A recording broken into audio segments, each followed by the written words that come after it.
Hi hello అండి, అందరికీ subscribe to my channel. ఈరోజు చూడండి, నేనైతే చేదే లేకుండా కాకరకాయ కర్రీ చేస్తున్నాను. ఇలా అయితే పిల్లల కాంచి పెద్దల వరకు చాలా ఎక్సలెంట్గా ఉంటుంది.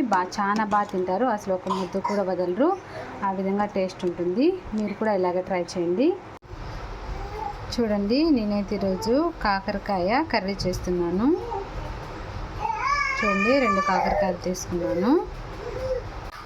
చూడండి, కాకరకాయ కర్రీ కావలసిన పదార్థాలు: నేనైతే పెద్ద సైజు టమాటాలు 2 తీసుకున్నాను. అలాగే ఒక ఎర్రగడ్డ తీసుకున్నాను. కొద్దిగా ఒక ఉసిరికాయ అంత చింతపండు తీసుకున్నాను. నల్ల చింతపండు అండి, ఎర్ర చింతపండు బాగుండదు. నల్ల చింతపండు వేస్తే బాగుంటుంది. అలాగే ఒక 6-7 తెల్లగడ్డలు, కొద్దిగా కొబ్బరి, కొద్దిగా బెల్లం తీసుకున్నాను. మీకు నచ్చితే బెల్లం బదులు ఇది వేసుకోండి, చక్కెర. చూడండి, నేనైతే కాకరకాయలన్నీ ఈ విధంగా ముక్కలుగా కట్ చేసి పెట్టుకున్నాను. వీటిని బాగా ఒక 10 మినిట్స్ పాటు ఉప్పేసి పక్కన నానబెట్టుకోవాలి. చూడండి, పైన తప్పటేది ఏం తీయలేదు, నేను ఇలాగే వేసుకున్నాను. చూడండి, టమాటాలు అయితే నేను సన్న ముక్కలుగా కట్ చేసి పెట్టుకున్నాను, చిన్న పీసెస్ లాగా.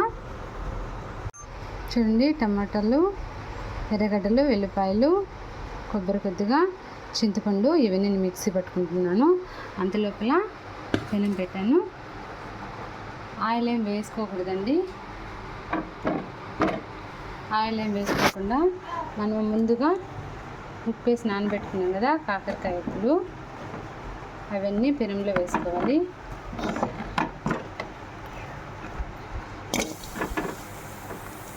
ఇవి బాగా ఫ్రై అయ్యేంత వరకు వేయించుకోవాలి.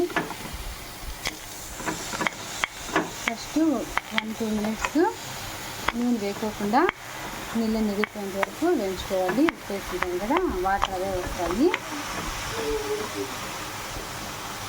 తర్వాత ఆయిల్ వేసి వేయించుకోవాలి.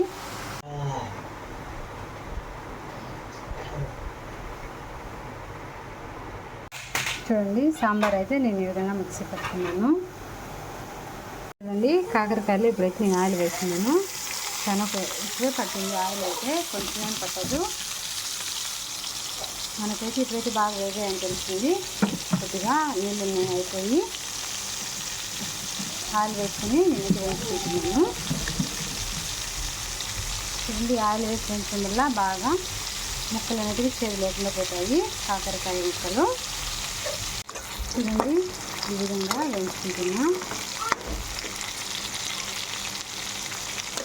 ఇందులో ఆయిల్ మోస్ట్ ఇంపార్టెంట్ అండి. చాలా అంటే చాలా ఆయిల్ పడుతుంది. చూడండి, ఈ విధంగా ఆయిల్ ఉండాలి, లేకుంటే కాయలు మాడిపోతాయి. ఇవైతే బాగా వేయాలి, లేకుంటే చేదుంటాయి.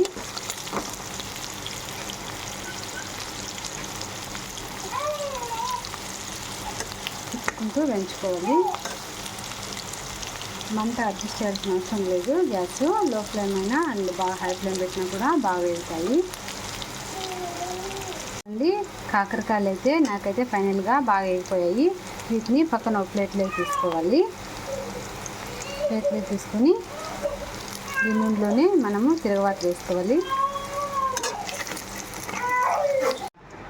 ఫ్రై చేసిన కాకరకాయలన్నీ ఇలాగా నేనైతే ఒక ప్లేట్లోకి పక్కన తీసి పెట్టుకున్నాను.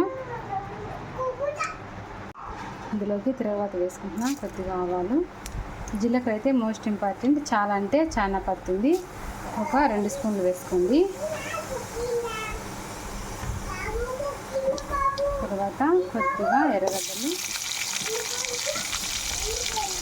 కరివేపాకు,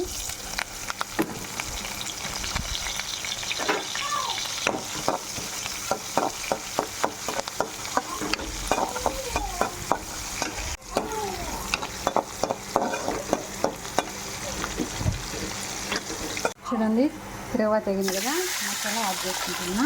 మిక్సీ పట్టి పెట్టుకున్నాం కదా అది.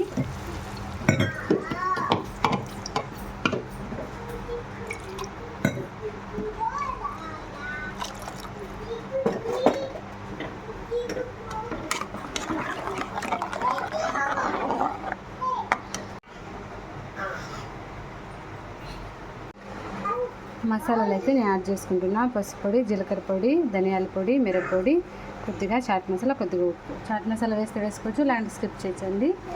నేనైతే కొంచెం టేస్ట్ కోసం వేసుకుంటున్నాను. అలాగే ముందుగా మనము వేయించి పెట్టుకున్నాం కదా కాకరకాయ ముక్కలు, అవి కూడా వేసుకోవాలి.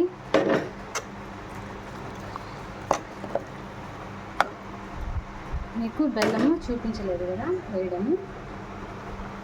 చూడండి, మీరైతే బెల్లం బదులు చక్కెరనే వచ్చేసుకోవచ్చు. నేనైతే బెల్లం వేసుకుంటున్నాను.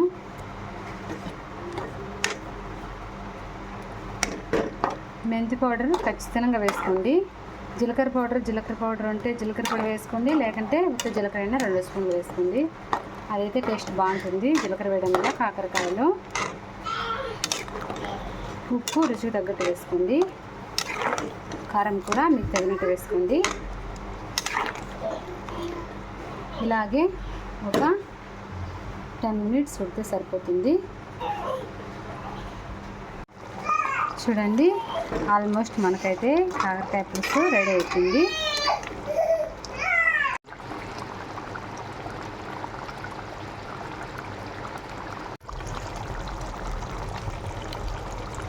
చూడండి, చాలా అంటే చాలా పర్ఫెక్ట్గా, చాలా ఎక్సలెంట్గా వచ్చింది. నాకైతే చేదు అనేది లేదు. మీరు కూడా ఇలాగే ట్రై చేయండి. అసలు కాకరకాయ తిన్న వాళ్ళు కూడా చాలా బాగా తింటారు. చూడండి, నేనైతే ఎప్పుడు చేసినా కాకరకాయ ఇదే విధంగా ట్రై చేస్తాను. నాకైతే అస్సలు చేదు అనిపించదు. చూడండి, ఆల్మోస్ట్ మనకైతే ఫైనల్లీగా కాకరకాయ కర్రీ చాలా అంటే చాలా ఎక్సలెంట్గా, చాలా సింపుల్గా, చాలా అంటే చాలా టేస్టీగా చూడండి ఎంత బాగా రెడీ అయిందో.